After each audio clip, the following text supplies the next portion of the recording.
სიახლილი დაბებელი მედის მატარებელი მოუწულან სოფლები იდეა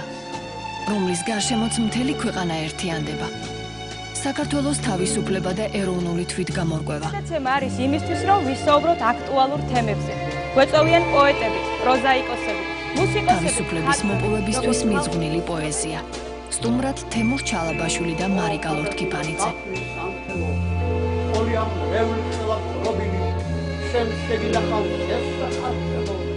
დიდი მადლობა მოწვევისთვის და ასეთი საინტერესო საუბრის შეკითხვები საინტერესო შეკითხვები შაბათს 24 მაისს 23 საათზე გადაცემაში პეულის გადაფრენა დღეს ყველა მათგანი გულზე მაქვს დაყრილი უცხების შვილი ვარ ვერ ვიცი არ ვუღურე საკუთარ ცოდვებზე ამაღლა გავყვე